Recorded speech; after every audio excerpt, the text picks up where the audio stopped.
कितनी बार आपने एसिडिटी को नॉर्मल समझकर इग्नोर किया है?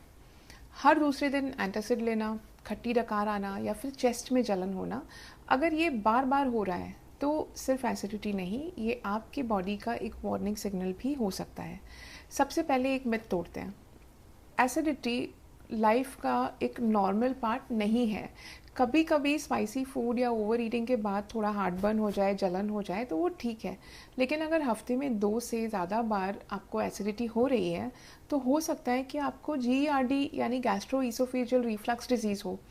इस कंडीशन में स्टमक का एसिड बार बार फूड पाइप में आता है और धीरे धीरे उसको वो डैमेज करने लगता है। कई लोग सोचते हैं कि जब तक पेट में दर्द नहीं है तब तक सब कुछ ठीक है, प्रॉब्लम सीरियस नहीं है, लेकिन GERD के सिम्टम्स सिर्फ जलन तक ही सीमित नहीं रहते हैं। ये सिम्टम्स काफ़ी आगे बढ़ सकते हैं, जैसे कि इसमें कई बार क्रॉनिक कफ हो सकता है, आपके गले में खराश जैसी हो सकती है, गला बैठ सकता है, बार बार ऐसे थ्रोट क्लियर करने का मन करता है एंड मुंह में कड़वा पानी भी आ सकता है, रात को खांसी होना या फिर खाना निगलने में कभी कभी तकलीफ भी रिफ्लक्स के साइन हो सकते हैं। और एक और मिथ, रोज़ एंटासिड लेना परमानेंट सोल्यूशन नहीं है।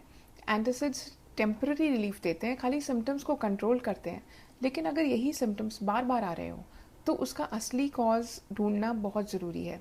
एंड कभी कभी इसके पीछे हाइटिस हर्निया भी हो सकता है।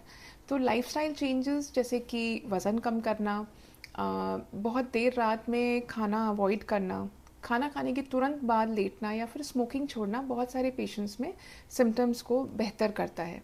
लेकिन कुछ पेशेंट्स को मेडिसिन या सिलेक्टेड केसेस में हमें लैप्रोस्कोपिक सर्जरी भी कंसिडर करनी पड़ सकती है।